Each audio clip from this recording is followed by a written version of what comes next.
Welcome to Ask the Educator, a podcast brought to you by Healthmark Industries. Are you a sterile processing technician or manager? Maybe you work in infection prevention or biomedical engineering. Whether you're a frontline tech, endoscopy tech, OR nurse, or surgical services administrator, you undoubtedly have influence in medical device processing at your facility. In each episode, we speak with experts from the Healthmark Clinical Affairs team, industry leaders, or special guests from the trenches to answer your questions and bring you relevant industry information, equipping you for excellence in medical device processing. My name is Kevin Anderson, and I will be your host. Now let's get started. Hey everyone, welcome back to the Ask the Educator podcast. This is Kevin Anderson, your host, and joining me for the first time as a Healthmark Clinical Affairs education specialist is Adam Okada.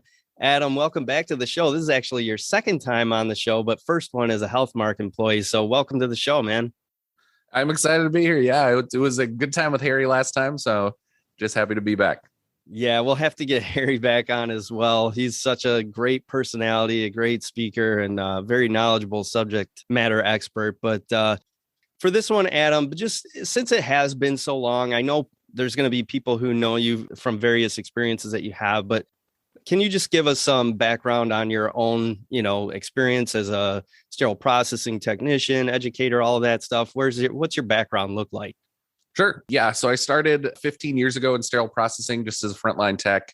I was frontline for about 9 years and then kind of worked my way up to lead tech, supervisor, manager, educator, and kind of I've done ordering, I've built case cards, I've kind of done everything there is to do in that department, held every position. I kind of wanted to, explore different things and, just try out different things within the industry. And, after that, I did go private sector and go with Beyond Clean. So I was there for about a year and then now with Healthmark. So I do have a lot of experience in sterile processing and very passionate about education. And that's why I love this podcast, as the educator is all about sterile processing education. So.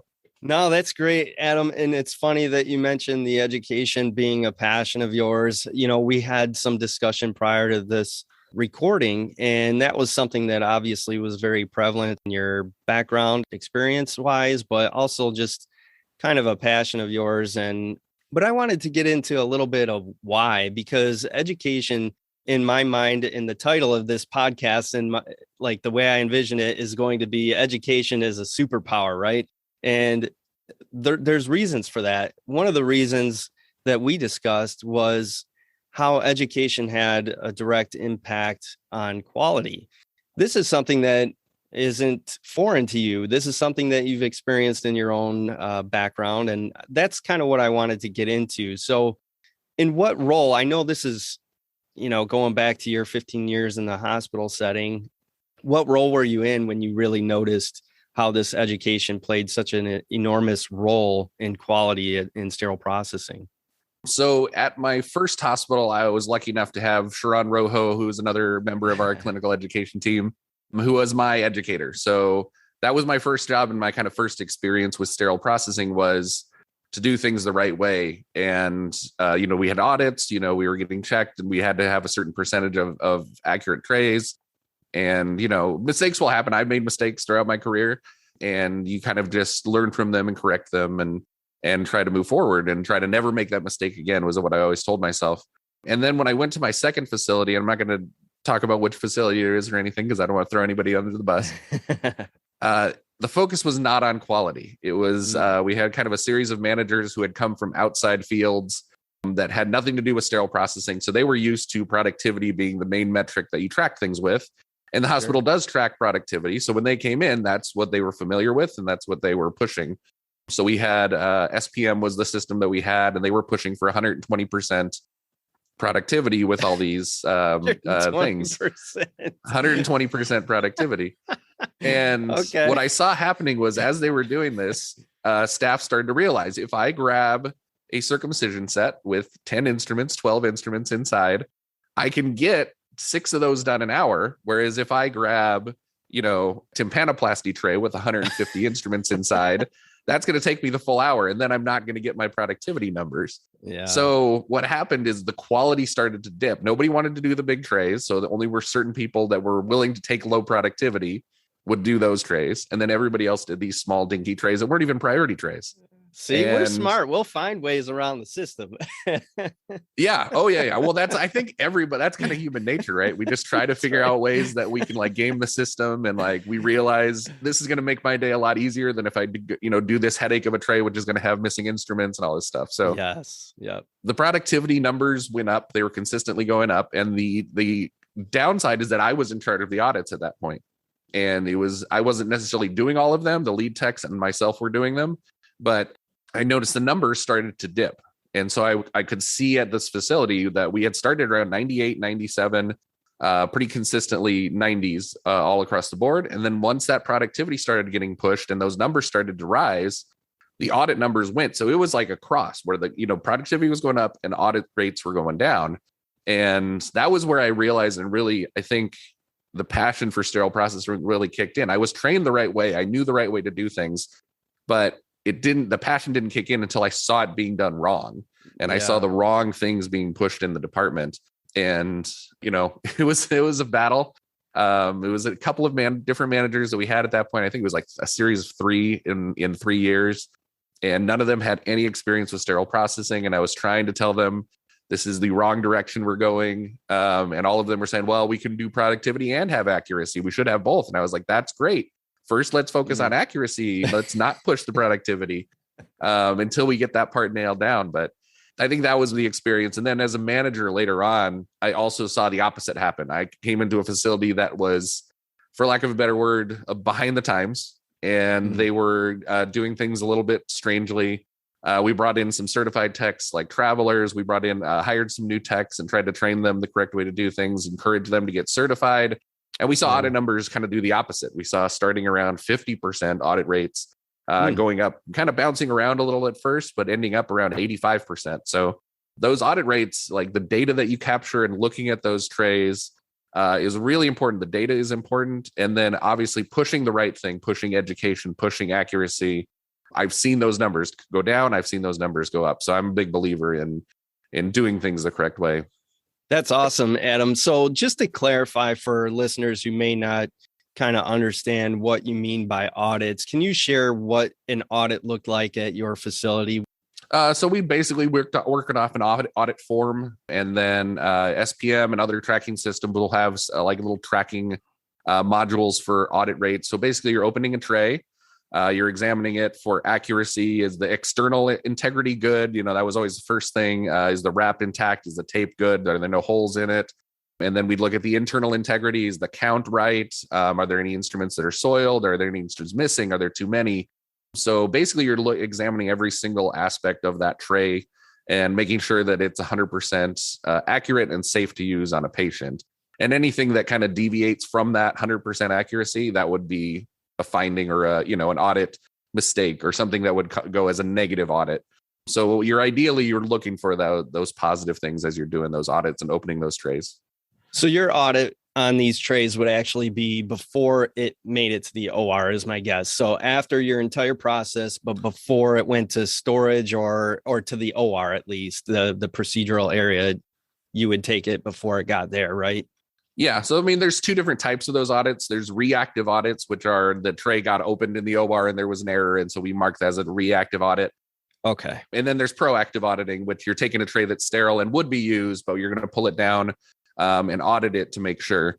So yeah, there's both of those, but the proactive audits are the ones that I'm a believer in. You kind of got to get ahead of it. I always think that the hospitals that do the root cause analysis, where they're looking backwards at something that's already happened, the mistakes already happened, or the injuries already occurred, and you're trying to prevent it. Those are usually the lower performing hospitals. Whereas if you have that failure modes effects analysis, those are the hospitals that are kind of ahead of the game, right? They're looking ahead at the potential failures and then stopping them before they occur. Try and prevent it. Yep. Just like how the modernization of healthcare is focusing on preventative, and as should we, that just makes sense.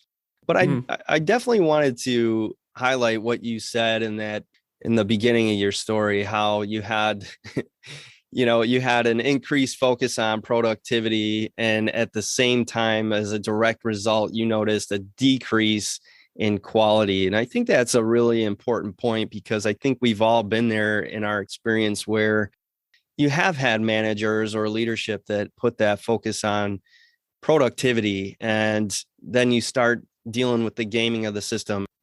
It makes a huge difference when you use productivity as a tool as opposed to as the end all be all. Productivity is like one of those things I think of where it's a necessary evil. We need it in order to help us understand what our workers are doing, but also to help us make our argument for new FTEs and things like that, speak to our finances, speak to our budget, things like that. I don't think it was ever meant to be that pressure cooker that we've turned it into. And in your case, 120% was the goal. Like, yep. That's more than everybody's giving more than 100%. That's just going to kill your labor force. That's going to kill your workers. I mean, I don't understand how that could ever be a target, but maybe that's common. I don't know, but that's interesting that you saw that direct relationship take place right under your nose and had that experience, and then with the opposite occurring not long after that, where you had brought in more certified techs and you started to notice, an increase in quality. So armed with that knowledge, what did you guys do with that when you found out that, hey, all these travelers that we need, they're coming in certified, they're coming in trained and all of this, and it's having a direct impact on our quality? Some people would probably think or assume that travelers would decrease quality, but in this case, they were increasing your quality. So what did you end up doing with that when you noticed that was the trend? So when I came in, it was a very small workforce, and I had 3 different hospitals at that point when I had come in. And at one of the facilities, I know there was only 3 full-time employees, and we increased that to 7. So we over doubled the staff. And of course, to do that, we couldn't just hire off the street. There wasn't enough technicians in our area to just double the workforce. So we had to look outside, and we had to bring in some travelers. And what the travelers helped me do was identify the problems that, as a manager and at splitting time between 3 different facilities, I couldn't always see and be on the floor and see what issues there were. As a manager, I would highly recommend not only walking the floor, but actually doing the job with the technicians, like actually seeing the way the workflow works, seeing how do I have the right supplies? Am I running all over to get these things? So when I was in the department, I would see that. But the travelers helped me also say, hey, these are other things we're seeing. When you're not there, this is what's going on. And, especially if they come in certified and they kind of have that baseline of knowledge of why we do what we do, not necessarily what we're doing. It's very easy to train a new technician to do the right thing. But if they don't understand the why behind it, why is this important for patient care? It's very easy for them to start skipping steps. We've seen that a lot in places without, good management, is that technicians just get into this routine of skipping those steps or just doing things differently than the standards. They may have been taught the right way and trained the right way, but they're just not doing it that way. And so that's what, sometimes those fresh eyes, travelers coming in can see those things that, hey, things are not right. You should take a look at this process or take a look at this. And that's, for me, that was seeing that increase in staffing to where productivity was no longer needed to be like 200% for people. That got people to slow down and take a look at the processes, and that's what fixed it. And then in the opposite, the more I think about it, that first situation was completely the opposite. We had cut staff. When I got there, there was, I believe, 23 certified technicians. Everybody in the department was certified, and it was kind of a mandatory certification facility. And then by the time I left, that had been cut to, I think, 13 or 14 certified technicians. They had a lot of tech ones that were not certified. They had cut staffing so much that, we were just crazy trying to catch up with that.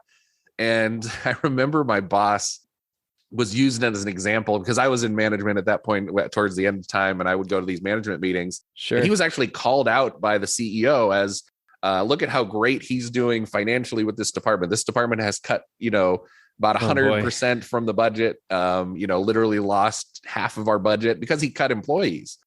And as the people working in the department, I was seeing this and just being like, Oh my, like he's being labeled as a hero, when to us, I mean, Oh, he's like, wow. destroying this department. The OR is unhappy. They're constantly calling because there's all these mistakes. And Mm. it was just a situation where I learned a lot. I learned a lot of what not to do as a manager. I learned a lot of how to look good to the CEO if you really need to. um, but yeah, just seeing that situation and then seeing the opposite where I came in and doubled the staff, which actually increased the budget, and they kind of gave me the free rein to do that if I needed to, but it did increase the quality. And I think that was the big point. Was I've seen it go down, I've seen it go up, and it really has to do with the people you have, how well they're trained, what, that education level is.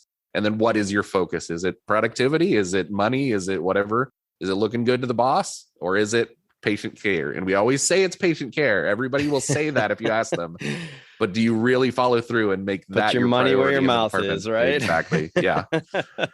Practice what you preach, right?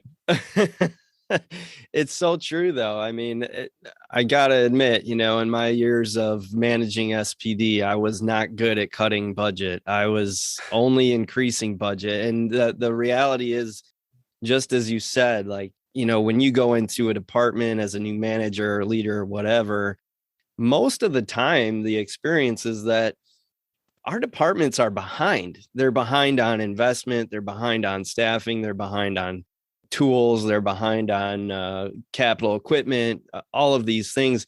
And then what's the other big thing? Oh, they're behind on education too. I mean, it was funny that you mentioned this emphasis on certification and how important that was to moving the needle for quality for you. In the department that I took over, there were certified staff that were there for, over a decade or two, and they actually let their certification lapse. Like, it became unimportant, and the focus had become more like, let's clear out this mountain of instruments. Yeah. Not worry about CEs and not worried about being certified. And of course that was a point of contention when I came back into that leadership role. We had to obviously refocus the group. But do you remember any like the actual metrics and stuff that you noticed right away? I know you tossed some around earlier, but specifically when you really put an emphasis on certification, like, were you able to achieve 100% certification again? And at that point, were you able to see a marked difference in the quality? We were never able to get to 100%, but what happened was we had brought in some travelers that were certified that kind of helped us get over that initial problem areas where we had, I mean, it was wholesale changes. We had to change our way our loaners were getting checked in. They were changing the way that the trays were getting processed. They were changing the ways. I know we talked kind of offline about some of those issues. Their IUSS rate was a little bit out of control. Yeah, And that's right. So we had to change a lot of different things. And so I really credit the staff with coming, buying in with me. I did have to kind of convince some of them that this was the right direction to go. And we did bring in a lot of new technicians. Now, a lot of them were, somebody knows so-and-so, or somebody, Sure. is this is my brother or my, husband or whatever. There was a lot of different like family connections that we had. Yeah. But we brought in good staff. We hired, I think, the right people. And then we really made that focus on training them and getting them certified. And once we saw those new technicians, like there was some dips and some lags when they were training and there was mistakes made, as there always is with new technicians. But the more that we stressed the certification, the more people got certified, the more the numbers started going up, because they started realizing this isn't just, oh, this is my boss doing this to, try to keep an eye on us. This is what's right for the patient, because this is what it says in the manual. This is what we should be doing. And they kept bringing ideas to me too, because it was like, hey, I read this in the manual. We're not doing this. Why aren't we doing it? And I was like, we should. You're absolutely right. Let's do that. Let's, if it's in the manual to do it, let's do it. So, new technicians, new certified techs will see those things, and I think it's always good, because it's, as much as a manager can try to be up on every single standard and every single, new thing that's coming out, the AMI amendments have been a new thing this last year. Sure. Yeah. And a lot of managers, I'm sure, have still never heard that there's new amendments to AMI, because they only have that document. They're not really connected to the online education. And, it's news to them when we go in and say, hey, did you hear about these new AMI amendments? No, I had no idea there was. So It's true. It's difficult with all the things you have going on, all the meetings you have to go to, budget and answering for I would go to, I think, dozens of OR meetings per month for various things, various groups or, money things and new equipment. We had robotics coming in. We had a lot of meetings about that. It's really hard to also stay up on everything, which is what I love about podcasts in general. Just, it's something that's just quick, easy, and you just get that nice little snippet of education. Even if it's just a small piece, you get that little piece and it's easily digestible. So, different ways to get people education, I think, is definitely something that I've kind of built my career around, figuring out the kind of unique ways to get that education out there. Well, yeah, especially in today's world, there are so many different ways, whether it's podcasts, YouTube videos, webinars, seminars, like you name it, there's an option now. And that's a good thing. We want education more accessible. You mentioned, the managers. I live that life. I know exactly what you're talking about. And it is hard to stay on top of things. So if you have other people in your department looking out for all the same type of information and education, you're better equipped. You have more of the ability to find that new information and implement it and all of that. So, and just to confirm what you were saying, I mean, I can tell you just from my own experience, we in our department made it a goal to go to 100% certification. It was a little bit easier because we had a small group. It was 13 FTEs, including myself. But we did it. And along the way, we did see trends with quality as well, always moving in that right direction. And like you said, there's peaks and valleys no matter what. But when you get to the point where you're having, only anywhere between 2 and 10 quality findings in the operating room a month, like that's pretty darn good, So at least at our facility, I know everybody's facility is different. 10 or 2 to 10 could be a weekly or daily thing at somebody else's place and still be good depending on how busy you are. But the point is, education's a huge factor in quality. And I did just want to give you the last say on this before we wrap up. What is it you think our listeners should really do? What can they do in order to really utilize education as an instrument of quality in their department? Well, I think the first thing you do is you get data. If you just have this sense of how things are going, or, hey, we're getting a lot of phone calls from the OR, but you're not really sure, those kinds of like feeling things are not something that's going to connect with the staff. You really need to have the numbers. And then what I think is really important too, is to engage the staff in that education process. As a technician that was on the floor and doing it, I remember like trying to get 100%. And when I wasn't at 100%, or I had a month without that, Sharon used to do stars. Sharon's a very, very big on like visual aids in the department. But I remember having months without that star of 100% and like just like getting upset about it. But you kind of buy into this idea of like, I need to get to that level of quality and excellence. I knew the right way to do it, and I wanted to be there. But it doesn't work unless the staff wants to do it. So again, engage the staff in that process. Data is key. Obviously, having those numbers and things that you can report on and have that as a team goal. And I think for the buy-in for staff, you really need to connect that patient on the table. We always say this, but it's if you can connect that patient on the table to the work they're doing in the department, which is hard to do because a lot of times we get into this routine of just, I'm assembling instruments, I'm listening to music, I'm talking to my friends over here on the side, or I'm in Decontam and I'm just rocking out, listening to Kevin on his podcast. You get kind of stuck in this routine of like forgetting what we're there for and forgetting why we're doing it. So constantly bringing it back to connecting that patient. If you can get those technicians to feel what the patient is feeling when they come in, and this is one thing that, one of our hospitals actually had the management go and talk to the patients. And I always felt like when I had to go to a patient and say, hey, my name is Adam Okada, I'm the manager of sterile processing. I just want to let you know that it'll be our instruments that are used on you today, and you're in very good hands here at the facility. I had to tell that to a patient. And there were times early on where I was not very confident in what I was saying. Wow. But seeing that look on their face, they're nervous, you have their family around them, they're scared. And being able to see those patients in that setting gave me a different perspective. And I think that's the perspective we need to give staff. I always think the staff should be doing that too. Have a staff go up and talk to a patient before their surgery and see, how important what we do is, because if we're not doing our job, if we're getting in a routine, that's the person that's going to suffer.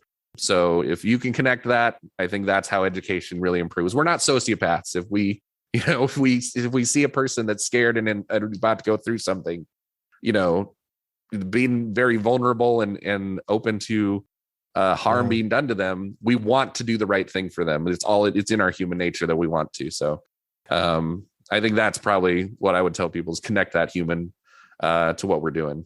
Well, that was a really creative and powerful way to do that. And I see how you would do that as a manager, but to maybe bring along some techs with you, I think that would be a very, very powerful way to help put themselves in that gurney in the stretcher and sort of see the fear, like you said. What a great idea. I hope that there's somebody out there that will actually try that. I would love to hear somebody try that and let us know how it goes, see if they get a little bit better buy-in from the staff and engagement. But I think that's a perfect place to end the episode, Adam. I just want to thank you, obviously, for joining the team. You're going to be a great addition. And I also just thank you for being on the episode and sharing your knowledge with us. All right. Thank you, Kevin. Happy to be here. That wraps up episode 66. Just to recap, I spoke with the newest member of the Healthmark Clinical Affairs team, Adam Okada, about how education can be used as a sterile processing superpower. What do I mean by that? Adam shared how the increase in certified techs in his former department led to a significant increase in sterile processing quality metrics. He also pointed out the importance of collecting quality data so that you can see how your initiatives, including education, will impact your quality scores. This is a critical step to any quality improvement initiative that you don't want to skip. I hope you enjoyed this episode. Check out other educational resources at hmark.com and click on the Education tab. Thank you all for listening, and don't forget to subscribe to the podcast. All opinions expressed on this show are those of the presenters. Before using any medical device, it is important to review the device manufacturer's instructions for use.